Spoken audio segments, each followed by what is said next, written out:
اب میں تھوڑا سا تیزی سے سوال و جواب کو نپٹانے کی کوشش کروں گا، ورنہ یہ سوال اتنے ہیں کہ اگر ہر ایک کو میں نے 2-3 منٹ بھی دے دیے تو آپ ماہ رمضان میں ہوتا تو سحری کا بندوبست کر لیتے تھے، لیکن میں چاہوں گا کہ آپ کو افطاری پر ہی فارغ کروا دوں، تو آپ پرواہ نہیں کیجیے گا، میں جلدی نپٹاؤں گا، اور کچھ سوال شاید رہ جائیں، شاید رہ بھی جائیں، میں کوشش کروں گا کہ سارے سوال نپٹا دیے جائیں انشاءاللہ۔ چلیے اس کو اوپر ہی رکھ لیتے ہیں۔ لکھا ہے اولاد کی تربیت کی کوئی ایج لمٹ ہے؟ حقوق والدین کی کوئی ایج لمٹ ہے؟ ایج لمٹ نہیں ہوتی اللہ کے دین کے اندر۔ مثلا اولاد کی تربیت کرنی ہے یہ آپ کی ذمہ داری ہے، ہاں بعض جو آپ کے اختیارات ہیں اس میں لمٹ لگ سکتی ہے، لیکن مثلا میں سوچوں میرے بچے کی عمر 26 سال ہو گئی، اب میری کوئی ذمہ داری نہیں ہے، نہیں ذمہ داری ابھی بھی ہے، ہاں لمٹ لگ جائے گی۔ لمٹ کس بات پہ لگے گی؟ پہلے تو میں ہر چیز میں اس کی دخالت دے سکتا تھا، اب میں دینے سے پہلے سوچوں گا کہ بھائی یہ بھی 26 سال کا ہے، یہ بھی باپ بن گیا ہے مثال کے طور پر، اس کے کام میں کتنی دخالت دوں تو فائدہ مند ہوگا۔ ایک بات ہمیشہ ذہن میں رکھیے گا، ہم دخالت دیں یا رہنمائی دیں اس لیے کہ رزلٹ نکلے، نہ اس لیے کہ الٹا رزلٹ نکلے، جس کو ہم لوگ کہتے ہیں کاؤنٹر پروڈکٹیو۔ بعض اوقات ہمارا کام پروڈکٹیو نہیں ہوتا، کاؤنٹر پروڈکٹیو ہوتا ہے۔ وہ کس طریقے سے؟ بچے نے کہا میں یہ کر لوں، میں نے کہا بیٹا یہ نہیں کرنا، اور کیا تو بہت برا ہوگا، تو پھر بچہ اندر سے کہتا ہے اچھا دیکھیں میں اس استادی سے کروں گا، آپ کو پتہ ہی نہیں چلے گا۔ ہوشیار رہیے گا، آپ کو رزلٹ لینا ہے، آپ کو اپنا غصہ، اپنا روب، اپنی شخصیت نہیں دکھانی، رزلٹ لینا ہے۔ تو بعض اوقات آپ کا گائیڈنس کرنے کا، رہنمائی کرنے کا طریقہ کار ہوگا کہ آپ اس کو سمجھائیں، اس کے ساتھ بیٹھیں، معاملے کو سمجھنے کی کوشش کریں۔ اس سوال کو میں یہیں پہ رکھتا ہوں۔ ایج لمٹ ہے یا نہیں ہے؟ ایج لمٹ نہیں ہے، اختیارات کی لمٹ لگتی رہتی ہے، آگے پیچھے ہوتا رہتا ہے۔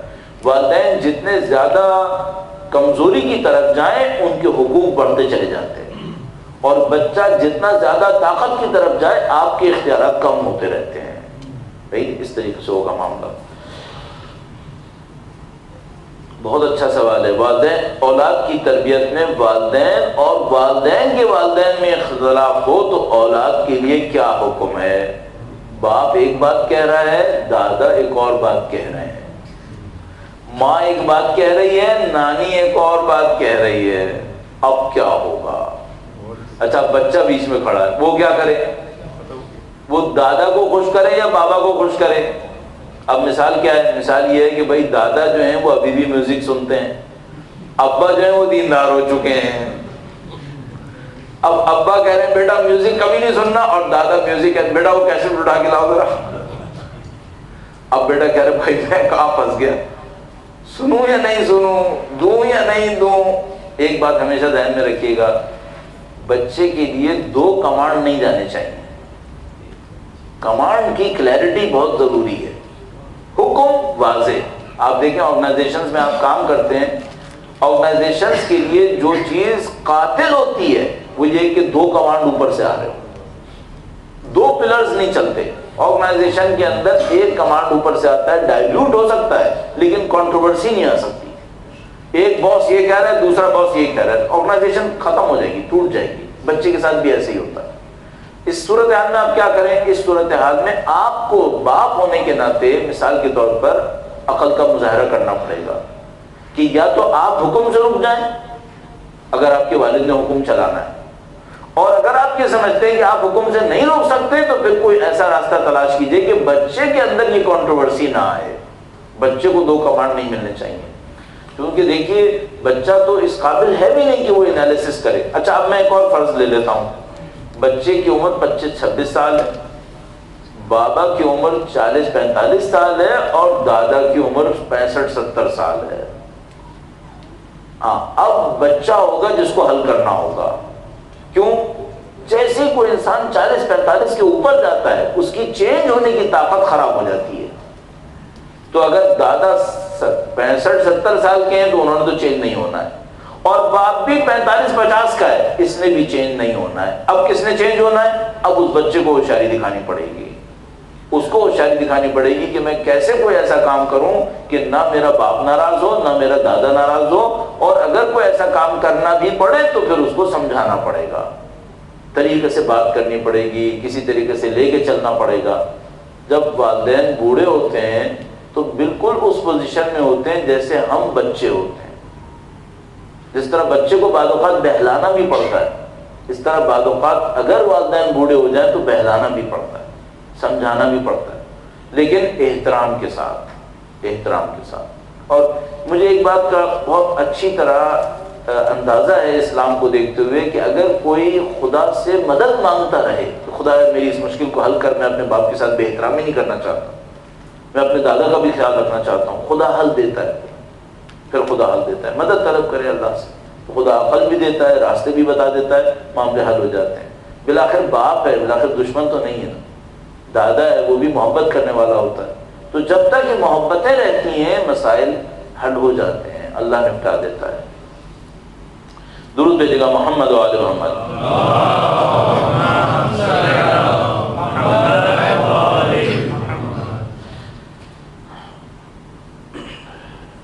لکھا ہے اولاد کی بہتر تربیت کے لیے خود اپنی تربیت بھی ضروری ہے. اپنے آپ کو بہتر کریں یا اولاد کو ٹیوٹر سے سکھایا جائے. کیا ایسا ہو سکتا ہے کہ میں اپنی تربیت نہ کروں اور بچے کے لیے ایک ٹیوٹر رکھوں، استاد رکھوں، وہ اس کی تربیت کر دے؟ ہونے کو شاید ہو جائے، لیکن پھر آپ کے اور بچے کے تعلقات خراب ہو جائیں گے، آپ کا مقام ختم ہو جائے گا. تو راستہ صرف ایک ہی ہے، اپنی تربیت کرنی پڑے گی. اچھا یہ خدا کا نظام ہے. بعض اوقات میں عرض کرتا ہوں، اس کو شاید پرسوں بھی کہیں پہ عرض کیا تھا مجھے، کہ میرا ایک دوست تھا، کالج کے زمانے سے میرا دوست تھا، پھر میں ایران چلا گیا، دینداری کی طرف چلا گیا، وہی اسی زمانے میں گھومتا رہا کافی عرصے تک. پھر میں اس سے کہتا تھا بھائی نماز پڑھو، تم بلاخر ہمارے دوست تو لوگ ہمیں ساتھ چلتا دیکھتے ہیں. نہیں پڑھتا تھا. پھر ایک دفعہ میں پاکستان گیا، دیکھا نماز پڑھنے لگا. میں کہا بھائی اب کیا معاملہ ہوا؟ اتنے عرصے سے تو ہم سمجھا رہے تھے تم نہیں پڑھ رہے تھے. کہنے لگا میرا بیٹا 3 سال کا ہو گیا، ابھی اگر میں نے نماز نہیں پڑھی تو بے نمازی ہو جائے گا. اللہ نے نظام اس طرح بنایا ہے کہ بعض اوقات انسان بچے کی محبت میں کچھ برائیاں نہیں کرتا.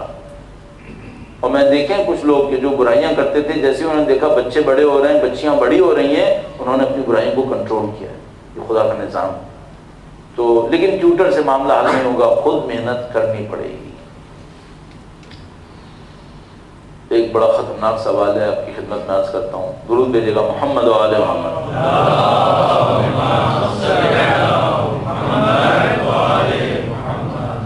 لکھا ہے گھریلو اختلافات میں شوہر یا بیوی میں سے کس کی معاملے کو سنبھالنے کی فائنل رسپانسبلٹی ہے؟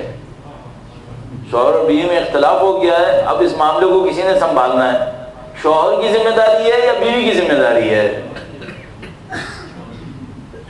وہ تو شکر ہے کہ میں اپنے گھر سے دور ہوں، ورنہ معاملہ بہت ہی خراب ہو جاتا ہے. تو مجھے آپ کا بھی خیال رکھنا پڑے گا. نہیں بھائی، معاملہ دونوں کی ذمہ داری ہے. کیا کبھی تالی ایک ہاتھ سے بجی ہے؟ اگر ایک پارٹی اپنی ذمہ داری انجام نہیں دے گی تو دوسرا کب تک قربانی دے گا؟ بس ہم یہ کہیں نہیں بیوی کی ذمہ داری ہے کہ وہ خاموش ہو جایا کرے. کب تک خاموش ہو؟ ایک دن برس پڑے گی. اچھا اگر ہم کہیں نہیں شوہر کی ذمہ داری ہے تو وہ بیوی سر پہ چڑھ جائے گی، پھر ایک وقت یہ شوہر برسے گا. پھر یہ دونوں کی ذمہ داری ہے، دونوں کو عقل دکھانی چاہیے، دونوں کو شعور دکھانا چاہیے. البتہ اس میں اس طرح سے کیا جا سکتا ہے کہ ایک دفعہ کیا ہوتا ہے، اگر واقعا جو ہوشیار میاں بیوی ہوتے ہیں اور جو معاملات کو سمجھنا جانتے ہیں تو وہ دیکھتے ہیں کہ آج اس کے چیخنے کی باری ہے تو چلو میں خاموش ہو جاتا ہوں. پھر دوسری دیکھتی ہے کہ نہیں آج اس کا کچھ دماغ زیادہ ہی خراب ہو، چلو آج میں خاموش ہو جاؤں. تو باری باری بھی ہو سکتا ہے اگر عقل مند ہوں، لیکن ذمہ داری دونوں کی ہے. ذمہ داری دونوں کی ہے، کسی ایک کے سر پر نہیں ڈالا جا سکتا. ایسا نہیں ہوتا، چونکہ بات یہاں تک آئی تو اس کے اوپر تھوڑا سا بات کر لیتا ہوں. اصل میں دونوں کو کچھ نہ کچھ کمپرومائزز کرنے ہوتے ہیں. شوہر میں کچھ چیزیں ایسی ہوں گی جو بیوی کو پسند نہیں آئیں گی، بیوی کے اندر کچھ چیزیں ایسی ہوں گی شوہر کو پسند نہیں آئیں گی. تو دونوں اس کمپرومائز کو ایجاد کریں کہ کچھ چیزیں میں چھوڑوں گا اور کچھ چیزیں تمہیں بھی چھوڑنی پڑے گی. عقل مندی کا تقاضا یہ ہے. اس کے بعد کیا ہوگا کہ جب کوئی ایسی چیز ہو جو آپ کو بالکل پسند نہ آئے، سامنے والا چھوڑ بھی نہیں رہا ہے اور آپ کو پسند بھی نہیں آ رہی، تو پھر آپ اپنے ذہن سے ہی پوچھیے گا کہ اس چیز کی خاطر گھر برباد کروں یہ بہتر ہے یا صبر کر لوں یہ بہتر ہے؟ پھر تھوڑا صبر کرنا سیکھیں. پھر اس صبر کرتے وقت میں ایک نسخہ عرض کرتا ہوں، آپ اس کو پتہ نہیں کیا حساب کریں گے. وہ نسخہ یہ ہے کہ جب کسی ایسی بات پہ صبر کرنا ہو تو تھوڑا سا ہنس لیجیے گا، کیونکہ اگر آپ نے ہنسے بغیر صبر کیا تو اندر اتنا پریشر بنے گا کہ پھر صبر نہیں ہو پائے گا آپ سے. تو ایسے اگر کوئی چیز دیکھیے، اب لیولز کیا بنے، ایک لیول یہ بنا کہ کمپرومائز کیا جائے، کچھ وہ چھوڑے کچھ میں چھوڑوں. پھر کوئی چیز ایسی ہوگی جو میں چاہتا ہوں کہ وہ چھوڑے، وہ نہیں چھوڑ پا رہی کسی بھی وجہ سے، یا وہ چاہتی ہے کہ میں چھوڑوں اور میں نہیں چھوڑ پا رہا ہوں، تو اس پہ اس کو صبر کرنا ہوگا. اس صبر کرنے کے لیے تھوڑا سا پریشر ریلیز کرنا ہوگا. اور پریشر ریلیز کرنے کا بہترین راستہ یہ کہ سوچے کہ میری زندگی کی قیمت اس سے زیادہ ہے، اس کی خاطر زندگی برباد نہیں کروں گا. یہ چھوٹا سا معاملہ ہے، گزار لیا جائے گا. اور ایک بات آپ اور میں بہت اچھی طرح جانتے ہیں، زندگی بہت قیمتی ہے، زندگی بہت قیمتی ہوتی ہے. چھوٹی چھوٹی باتوں کی خاطر زندگی برباد نہیں کی جا سکتی. تو زندگی قیمتی ہے، اس کا خیال رکھنا ہوگا. چھوٹی چھوٹی باتیں نہیں پسند آئی کوئی بات نہیں. کسی کو مثال کے طور پر سلیقہ نہیں آتا ہے، کسی کو بات کرنا نہیں آتا ہے، کسی کا یہ معاملہ کسی کا وہ معاملہ، انسان سوچے میری زندگی اس سے زیادہ قیمتی ہے، اس کی خاطر برباد نہیں کر سکتا. تو انشاءاللہ کمپرومائز اور پیشنس جس کو ہم لوگ کہتے ہیں. ایک اور پوائنٹ ہوتا ہے اس کے اندر جو تیزی سے عرض کر رہا ہوں، توقعات کم رکھیں. یہ بہت کی پوائنٹ ہے، توقعات کم کریں. توقعات کم ہوتی ہیں تو صبر کرنا آسان ہوتا ہے، توقعات زیادہ ہوتی ہیں تو صبر کرنا بہت مشکل ہو جاتا ہے. سینسیٹیو نہیں ہونا چاہیے انسان کو، گھر کے معاملے میں سینسیٹیو نہیں ہونا چاہیے، ورنہ چھوٹی چھوٹی باتوں سے چڑھتا رہا تو پھر بچوں سے صحیح زندگی نہیں گزار پائے گا. تو توقعات کم ہونی چاہیے، پیشنس تھوڑا زیادہ ہونا چاہیے، زندگی کو اہمیت دے تو پھر وہ جیت سکتا ہے اس معاملے میں. درود بھیجے گا محمد و آل محمد.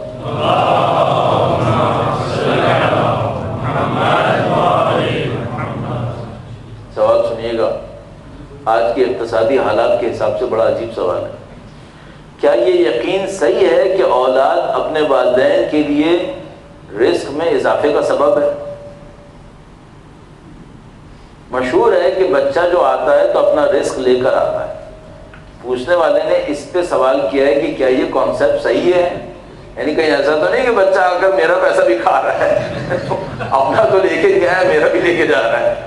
تو پوچھنے والے کو ڈاؤٹ ہو گیا تھوڑا سا کہ یہ کیسے ہو سکتا ہے کہ خدا کسی انسان کو خلق کرے اور اس کا رزق نہ خلق کرے. خدا نے کیڑے بھی پیدا کیے نا تو پتھروں کے نیچے رزق رکھا ہے. ایک بڑی عجیب بات ہے، دنیا میں سمندروں کے اندر کچھ خندقیں بنی ہوئی ہیں، گڈھے جس کو ہم لوگ کہتے ہیں، ٹرینچ. تو ایک ٹرینچ ہے فلپائن کے نزدیک، اس کا نام ہے میریانا ٹرینچ. وہ میریانا ٹرینچ اتنی گہری ہے کہ ماؤنٹ ایوریسٹ اس میں چلا جائے گا. 10,000 میٹر سے زیادہ ڈیپتھ ہے وہاں پر، 10,000 metre. Mount Everest 8,800 few metres ہے. اس میریانا ٹرینچ میں پورا ماؤنٹ ایوریسٹ چلا جائے گا. صحیح ہے. تو انہوں نے کچھ روبوٹس بھیجے ہیں، روبوٹ سب میرینز کہ جو گئی ہیں اور انہوں نے 10,000 میٹر نیچے جا کر جائزہ لیا. تو عزیزان محترم بڑی عجیب بات تھی، وہاں بھی مخلوق کھانا کھا رہی تھی. یا اللہ، اس کا پریشر اتنا شدید ہے کہ نارمل لوہا برداشت نہیں کر سکتا ہے. خدا نے وہاں بھی مخلوق رکھی ہے، وہاں بھی اس کا رزق رکھا ہے. پاسبل نہیں ہے خدا انسان کو پیدا کرے رزق پیدا نہ کرے، یہ بھول جائیں. تو اگر کوئی یہ کہہ رہا ہے 7 ارب انسان ہے اس لیے ان کا رزق کم پڑ رہا ہے، یہ فضول بات ہے. خدا نے اس دنیا میں بہت رزق رکھا ہے. رزق کا مسئلہ نہیں ہے، تقسیم کا مسئلہ ہے. تقسیم کا مسئلہ ہے. ہم لوگ تقسیم صحیح نہیں کرتے، کفران نعمت کرتے ہیں. جیسے میں نے کل عرض کیا تھا، کفران نعمت اور تقسیم میں ظلم، یہ ہماری مشکل ہے. تو اولاد کا ہونا یقیناً رزق لے کر آئے گا اگر ہم خدا کے اس اصول پر کار فرما رہیں، اس کے رزق کو تلاش کریں، کفران نعمت نہ کریں اور ظلم نہ کریں. درود بھیجے گا محمد و آل محمد.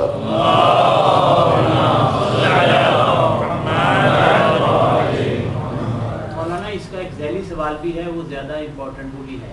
اسی پرچی پہ پہلے جی میں دیکھ لیتا ہوں دوبارہ. کیا اولاد پیدا کرنا ضروری ہے؟ دیکھیے انہوں نے ذیلی سوال کتنا اچھا پک کیا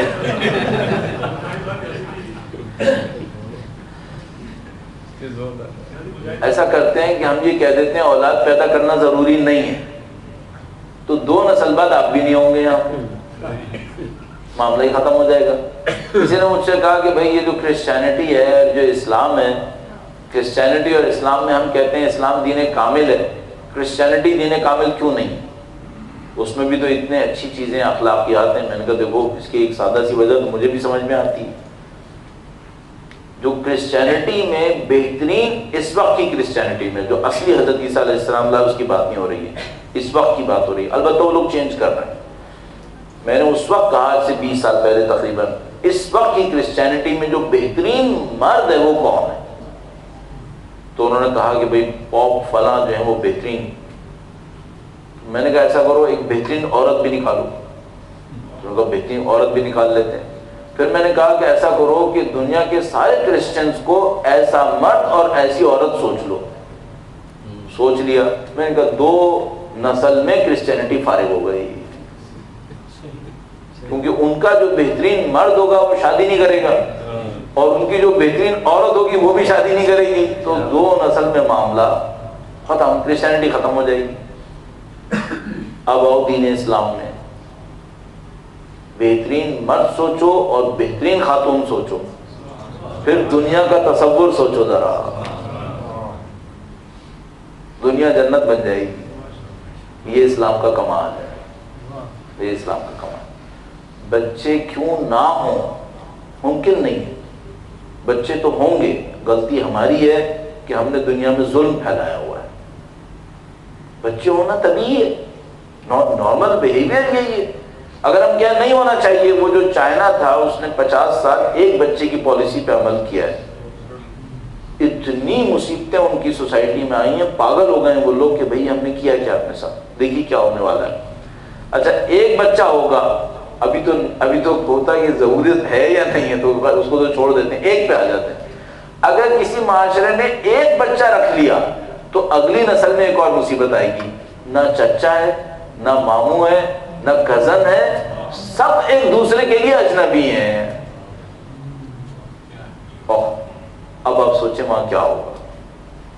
انسانی تعلقات، انسانی رشتوں کی اہمیت، جذبات کا پورا ہونا سب ختم ہو گیا، سب ایک دوسرے کے لیے اجنبی ہو گئے۔ اور پھر کیا ہوتا ہے؟ پھر سنگ دلی آتی ہے، سختی آتی ہے دلوں کے اندر۔ تو ایسا نہیں محترم، یہ بہت کمپلیکیٹڈ ایشو ہیں، اس کو ہمیں اس طرح سے دیکھنا ہوگا۔ معاملہ صرف اکانومی کا نہیں ہے، معاملہ اس سے کہیں زیادہ عمیق ہے۔ درود بھیجے گا محمد و آل محمد۔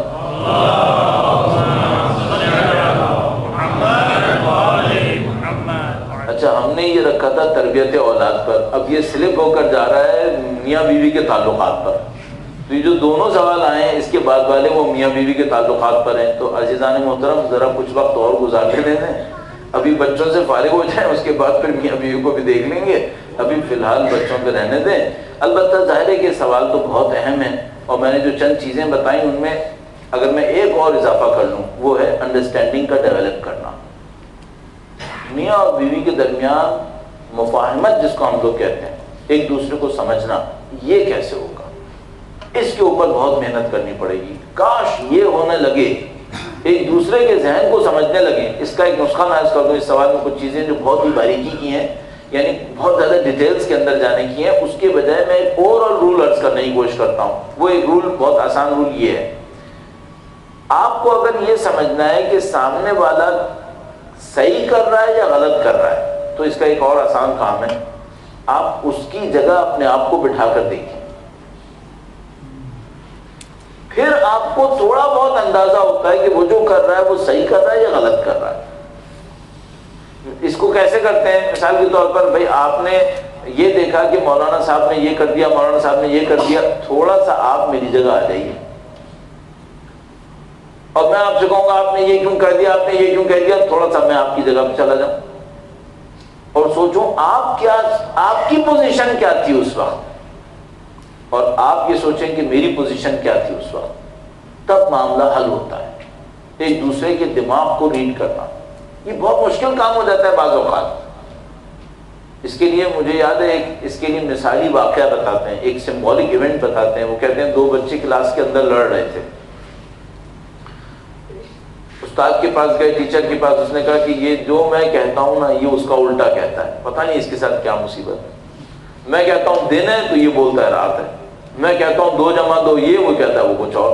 تو اس نے دونوں کو بلایا ایک کمرے میں، بیچ میں ایک میز رکھی، اس کے اوپر ایک بال رکھی، ایک بچے سے کہا تم ادھر سے آؤ، وہ آیا، دوسرے کا تم ادھر سے آؤ، وہ ادھر سے آیا۔ تو جو ادھر سے آیا تھا اس سے کہا بتاؤ یہ بال کا کلر کیا ہے؟ کہنے لگا یہ وائٹ ہے۔ تو جو دوسرا تھا کہنے لگا سر میں نے آپ کو بتایا تھا نا، جو میں کہوں گا یہ الٹا بولے گا۔ اب دیکھیں بال بلیک تھی نا، اس لیے پہلے سے اس نے وائٹ بول دیا، اور آپ کو تو پتہ ہے یہ بال بلیک ہے۔ تو اس نے پوچھا کہ بھائی تمہیں بلیک لگ رہی؟ کہنے لگا سر یہ پاگل آدمی ہمیشہ الٹی بات کرتا ہے، یہ وائٹ بال ہے، یہ دیکھیے بلیک بول رہا ہے اس کو۔ تو اس نے کہا بیٹا جگہ چینج کرو۔ انہوں نے جگہ چینج کی تو دیکھا بال آدھی سفید تھی آدھی کالی تھی۔ ہم اور آپ کی زندگی میں یہ بہت ہوتا ہے، ہم ایک دوسرے کی پوزیشن چینج کریں تو ہمیں کچھ سمجھ میں آئے گا۔ آپ کو اور مجھے پوزیشنز کو چینج کرنا ہوتا ہے تاکہ ہمیں یہ سمجھ میں آئے سامنے والے کے دماغ میں کیا گزر رہی ہے، اس کے اوپر کیا بیت رہی ہے، تو پھر سمجھنا نسبتاً آسان ہو جاتا ہے۔ اس کے لیے بھی کافی پریکٹس چاہیے۔ درود بھیجے گا محمد و آل محمد۔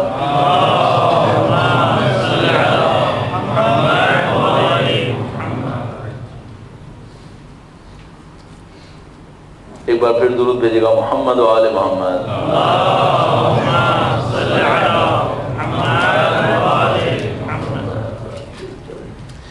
انہوں نے لکھا کہ جناب میں اپنی فیملی سے دور ایک ملک کے اندر رہ رہا ہوں، اور اگر میری فیملی مجھے اصرار کرے کہ میں ریزائن کر کے واپس چلا جاؤں تو میں جاؤں یا نہیں جاؤں؟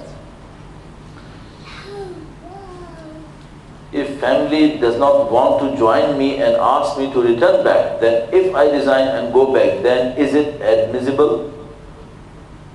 کیا مجھے کرنا چاہیے ایسا یا نہیں کرنا چاہیے؟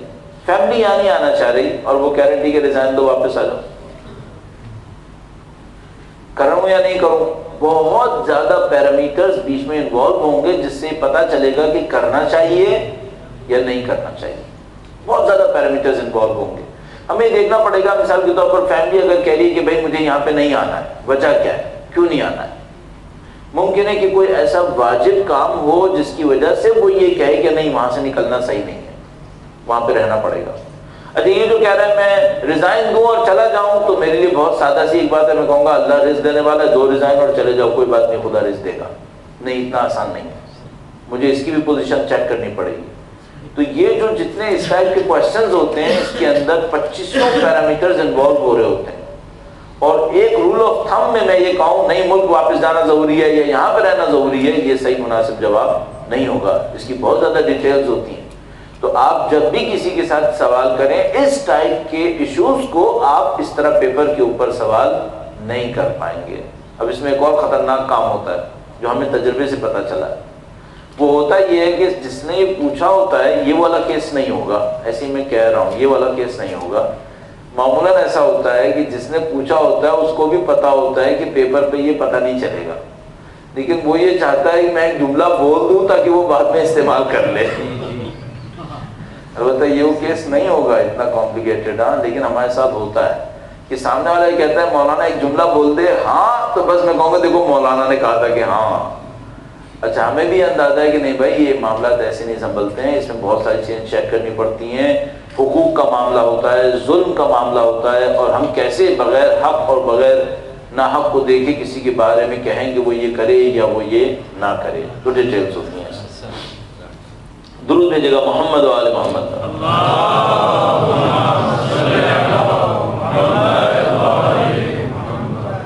دیکھا ہے نماز میں ذہن ادھر ادھر ہوتا رہتا ہے، اس کو کیسے کنٹرول کریں؟ کر لو تو ہمیں بھی بتا دینا بھیا، سب کا مسئلہ یہ ہے۔ اس کا ایک جواب ہے، میں ایسا اس سے پہلے کہ ہمارے گولانی صاحب واقعاً چلے جائیں سنے بغیر میں ان کو سنا دوں، نہیں وہ بیٹھ رہے ہیں۔ وہ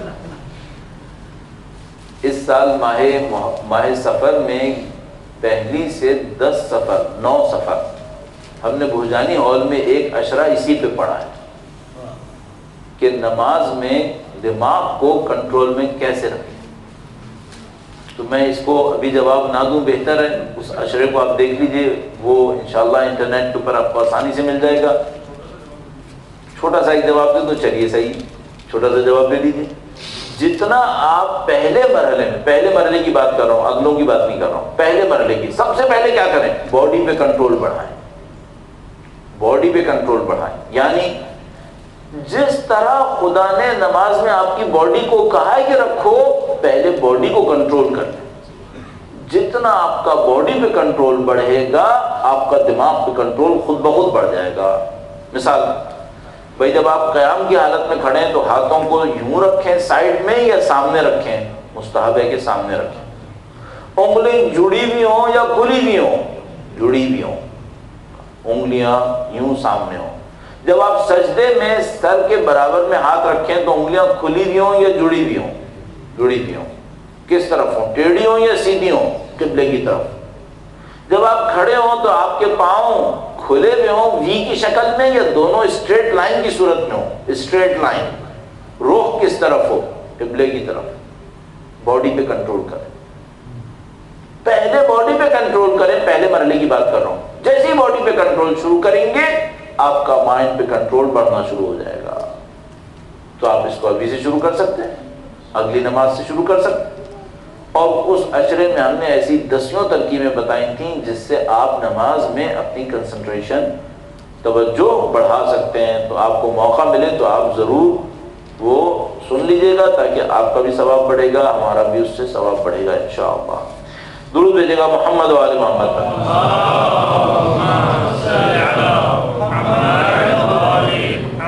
دوسرا سوال تھا حرام کاموں سے کیسے محفوظ رہیں.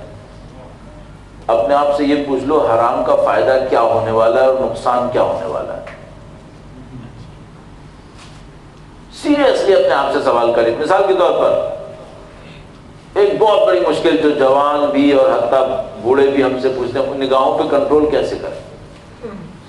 تو میں کہتا ہوں اپنے آپ سے یہ پوچھو کہ اگر میں کنٹرول نہ کروں تو مجھے نقصان کیا ہونے والا ہے، اور کنٹرول کروں تو فائدہ کیا ہونے والا ہے، جس کو ہم لوگ کہتے ہیں کاسٹ اور اس کا جو بینیفٹ ہے. دونوں کو آپ انالیسس کر لو. مجھے قیمت کیا دینی پڑے گی اور جو مجھے فائدہ ہونے والا ہے وہ کیا ہونے والا ہے. تو حرام اور حلال دونوں کے بارے میں آپ اپنا یہ انالیسس کر لیں. سچ بولوں تو کیا ملے گا، جھوٹ بولوں تو کیا ہوگا، کنٹرول کروں تو کیا ہوگا، نہ کروں تو کیا ہوگا. اس کو اچھی طرح اسٹڈی کر لیں اور اپنے حالات میں بھی غور کر لیں. جب میں نے کنٹرول کیا تو خدا نے مجھے کیا دیا، اور جب نہیں کیا تو میرے ساتھ کیا ہوا. اس کو اچھی طریقے سے سوچ لیں. تھوڑا سا روایات بھی پڑھیں کہ اگر فلاں حرام کام کوئی کرتا ہے نعوذ باللہ تو کیا ہونے والا ہوتا ہے. یہ روایات میں اس طرح کے ریلیشن شپ بیان ہوئے ہیں، قوانین بیان ہوئے ہیں، اور وہ قوانین ایسے ہیں جو دنیا کی کوئی یونیورسٹی آپ کو نہیں پڑھا سکتی. صرف اہل بیت کے در سے ہی سیکھنے کو ملے گا. چند دن پہلے بڑی عجیب روایت میں نے پڑھی. اس میں روایت میں لکھا تھا، ہم لوگوں کا بہت یہ ایشو رہتا ہے جو ذرا دیندار لوگ ہوتے ہیں کہ بھئی ہم فلاں عبادت کرنا چاہتے ہیں لیکن موقع ہی نہیں ملتا، فلاں کام کرنا چاہتے ہیں لیکن ارادہ ہی نہیں بنتا. تو ایک ٹاپک پر روایت آئی. روایت میں لکھا تھا کہ جب کوئی انسان جھوٹ بولتا ہے تو نماز شب سے محروم کر دیا جاتا ہے. جب کوئی انسان جھوٹ بولتا ہے تو نماز شب سے محروم کر دیا جاتا ہے. گناہ قطعاً اللہ کی بندگی میں رکاوٹ بنے گا. صرف وہ گناہ نہیں، باقی بندگیوں میں بھی بنے گا. تو خدا نہ کرے اگر میں ایک گناہ کروں گا تو شاید 10 جگہ میری بندگی میں ارادہ کمزور پڑے گا. گناہ ایک نہیں ہوتا، پھر گناہ پھر ایک کے پیچھے پوری لائن ہوتی ہے. تو اس کا حساب کر لیں، اچھی طرح حساب کر لیں، پھر یہ سوچیں کہ کرنا ہے یا نہیں کرنا ہے. خدا مدد دیتا ہے انشاءاللہ. درود بھیجے گا محمد و آل محمد.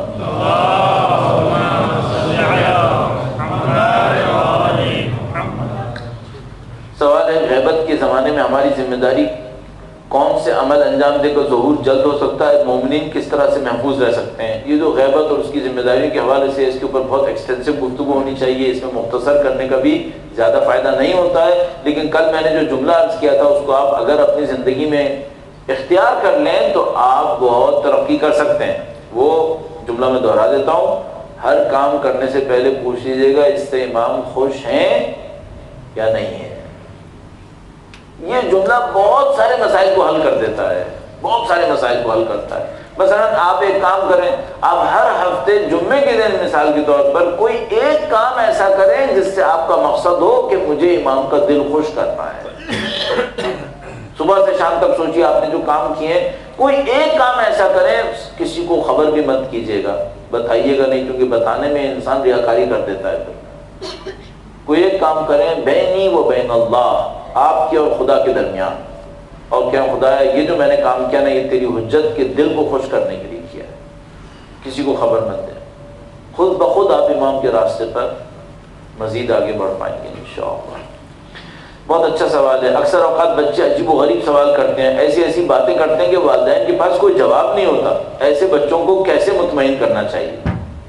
یہ کہہ کے مطمئن کرنا چاہیے بیٹا مجھے آپ کے سوال کا جواب نہیں آتا. سب سے پہلا کام یہ کریں. نمبر 1 جھوٹ مت بولیں. نمبر 2 غلط جواب مت دیں. نمبر 3 سادہ بے بنیاد جواب بھی مت دیجیے گا. اگر نہیں آتا صاف کہہ دیں بیٹا آپ نے سوال بہت اچھا کیا ہے، مجھے اس سوال کا جواب نہیں آتا ہے، میں کسی سے پوچھ کے بتاؤں گا، میں آپ کو غلط جواب نہیں دینا چاہتا. اگر آپ نے یہ جرأت دکھائی تو یہ سمجھ لیجیے آپ کا احترام بچے کی نظر میں آسمان پہ پہنچ جائے گا. اور مولا کا فرمان ہے کہ یہ کہنا کہ مجھے نہیں پتا یہ آدھا علم ہوتا ہے. یہ کہنا کہ نہیں پتا یہ آدھا علم ہوتا ہے. تو آپ ہمیشہ بچوں کے جو بچوں کے ہم کہتے ہیں نا عجیب و غریب سوال، یہ عجیب و غریب نہیں ہوتے، یہ بعض اوقات بڑے زبردست سوال ہوتے ہیں. بچے نے جیسے مثلا کل پرسوں کسی نے کہا بھائی بہت بچے پوچھتے ہیں خدا کو کس نے پیدا کیا، کیا جواب دیں بھائی؟ اب ہمیں معلوم ہے ایک ممکن الوجود ہے ایک واجب الوجود ہے. اب بچے کو واجب الوجود کیسے سمجھائیں؟ تو آپ کو بہت پریکٹس کرنی پڑے گی، بہت لوگوں سے سوال پوچھنا پڑے گا بھائی کیسے سمجھائیں. بچہ ایک اور سوال کرتا ہے خدا کس چیز سے بنا ہوا ہے؟ اب بتاؤ کس چیز سے بنا ہوا ہے؟ اب آپ کچھ بھی کہو بچہ کہتا ہے اچھا پھر ایسا ہوگا ویسا ہوگا، وہ خدا نہیں ہوگا وہ. تو ان تمام چیزوں کو آپ کو سوچنا پڑے گا، لوگوں سے مشورہ کرنا پڑے گا. کل پرسوں کسی نے مجھ سے پوچھا بھائی خود کیسے بتائیں بچے کو کہ خدا کو کسی نے پیدا نہیں کیا ہے؟ تو میں نے اس کو مثال میں یہ عرض کیا تھا کہ بھائی ہم بچوں کو یہ بتاتے ہیں کہ کچھ چیزوں کی مٹھاس جو اس کے اندر ٹیسٹ آتا ہے میٹھا ٹیسٹ وہ ہم چینی سے لاتے ہیں، لیکن چینی کا میٹھا ٹیسٹ خود اس کا اپنا ہوتا ہے. تو چائے کو میٹھا کرنے کے لیے ہم چینی ڈالتے ہیں، لیکن اگر کوئی پوچھے بھئی یہ چینی کیوں میٹھی ہے تو ہم کہتے ہیں یہ خود سے میٹھی ہے. تو ہم کہتے ہیں سب کو خدا وجود دیتا ہے، پیدا کرتا ہے، وجود خدا کا خود اپنا ہے، اس کو کہیں سے لینے کی ضرورت نہیں پڑتی. اب بعض بچوں کے دماغ میں یہ سوال جواب چل جائے گا، لیکن اگر کوئی پوچھے بچہ یہ کہ بھائی یہ جو چینی بنتی ہے نا یہ بھی تو کہیں چقندر اور آلو سے بنتی ہے، اب آپ اس کو یہ جواب مت دے دیجیے گا. کہیں آپ کو یہ دیکھنا پڑے گا بچے کا ایج گروپ کون سا ہے. اچھا یہ مجھے سمجھ میں آتا ہے کہ آج کے بچے فلسفیکل کانسیپٹ کو بہت جلدی پک کر سکتے ہیں. یعنی میرا اپنا یہ خیال یہ ہے کہ 7-8 سال کا بچہ بھی بعض فلسفیکل کانسیپٹس کو آج کے زمانے میں پک کر سکتا ہے. تو بجائے یہ کہ آپ 8-9 سال کے بچے کو چینی اور چائے کے مسئلے میں ڈالنے کی کوشش کریں، اس کو اسٹریٹ فارورڈ بتائیں بیٹا ایک واجب الوجود ہوتا ہے ایک ممکن الوجود ہوتا ہے. جو ممکن الوجود ہوتا ہے وہ یہ ہوتا ہے، جو واجب الوجود ہوتا ہے وہ یہ ہوتا ہے.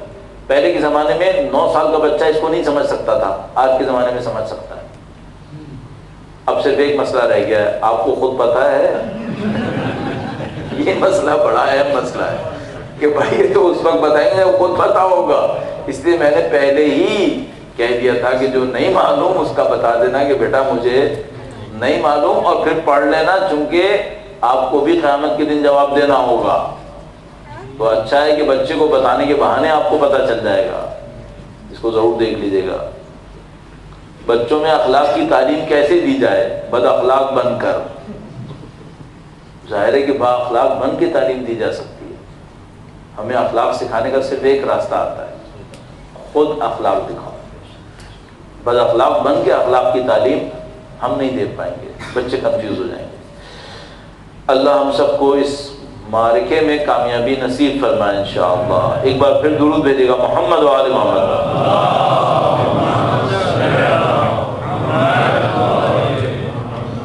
پوچھا ہے کہ کیسے پتہ چلے کہ یہ معاملہ امام کی خوشنودی کا سبب ہے یا نہیں ہے، کیونکہ بہت سارے لوگ معاملات اور معاشرے کے اور عوام الناس کے معیار کچھ ٹھیک نہیں ہوتے، یعنی غلط معیار کے اوپر فیصلے کر رہے ہوتے ہیں۔ لیکن میرا اپنا یہ خیال ہے کہ اگر کوئی انسان اپنے اس ضمیر سے یہ سوال کرے کہ جو میں کر رہا ہوں یہ صحیح ہے یا غلط ہے، تو مور دین 70-80% ٹائم سے پتہ چل جائے گا کہ جو آپ کر رہے ہیں یہ صحیح ہے یا غلط ہے۔ اور اگر کوئی مجھ سے پوچھے 20% کا کیا ہوگا، تو میں کہوں گا احتیاط کرو، احتیاط کرو۔ تو 70-80 دفعہ تو آپ کا ذہن، آپ کا ضمیر آپ کو یہ بتا دے گا کہ آپ صحیح کر رہے ہیں یا غلط کر رہے ہیں۔ جو 15-20% نہیں سمجھ میں آتا اس میں احتیاط کر لو، غلط کام سے بچنے کی کوشش کرو۔ درود بھیجے گا محمد و آل محمد۔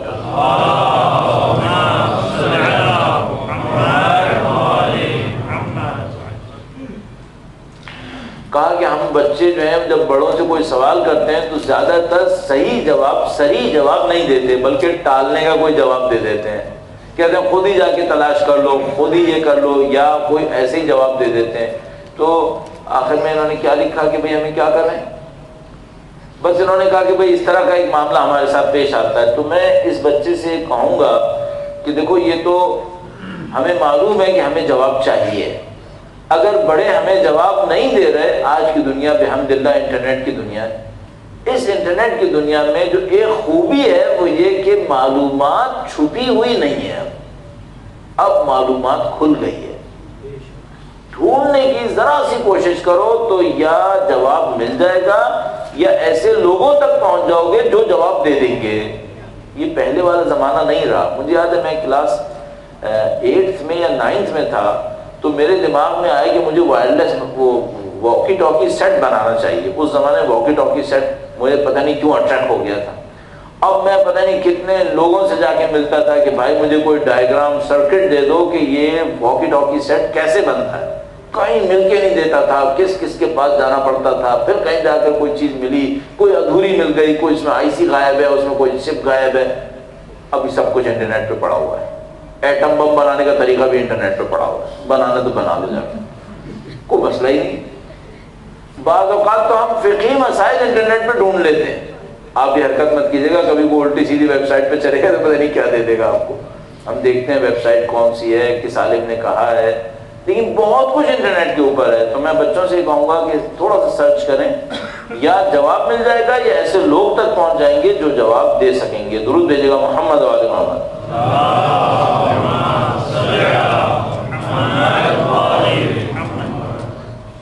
ایک بار پھر درود بھیجے گا محمد و آل محمد۔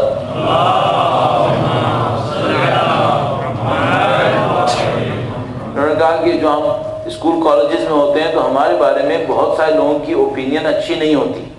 مثال کے طور پر وہ ہم پہ اعتراض کر رہے ہوتے ہیں کہ بھئی آپ لوگ جو ہیں وہ اپنے آپ کو مارتے ہیں، مثلا آپ اپنے ساتھ یہ کر رہے ہوتے ہیں، آپ اپنے ساتھ وہ کر رہے ہوتے ہیں۔ تو لکھا ہے کہ کیا یہ صحیح ہے، یعنی پوچھنے والا خود پوچھ رہا ہے کہ جو ہم کرتے ہیں صحیح کرتے ہیں غلط کرتے ہیں، مظلوم آدمی بیچارہ۔ اچھا اس کے لیے میں اس کو کیا جواب میں کہوں؟ اس سے میں کہوں گا دیکھو بیٹا کچھ کتابیں ہمارے پاس لکھی ہوئی ہیں جس میں ہمارے اوپر جو اعتراضات ہوئے ہیں ان کے جوابات دیے گئے، ان کے جوابات دیے گئے۔ مثلا 2 کتابیں میں بہت آسانی سے ریکمینڈ کروں گا۔ ایک ہے آیت اللہ جعفر سبحانی کی، اس کا نام ہے آئین وہابیت، کیونکہ اس کتاب میں بہت سارے اعتراضات اٹھائے گئے ہیں جو وہ لوگ اٹھاتے ہیں اور ان کے جوابات دیے گئے۔ اور ایک اور کتاب ہے، اس کا نام ہے شیعت کا مقدمہ، ایک رائٹر ہے امینی نام کر کے، انہوں نے ایک کتاب لکھی ہے جس کے اندر بہت اچھے طریقے سے ان سوالوں کو اٹھایا گیا ہے، اعتراضات کو، اور ان کے جواب دینے کی کوشش کی گئی۔ یہ دونوں کتابیں جو اس زمانے کے اندر لکھی گئی ہیں، ورنہ قدیم زمانے سے ایسی بہت ساری کتابیں لکھی گئی ہیں جس کے اندر اس ٹائپ کے سوالات اور ان کے جوابات بیان کیے گئے۔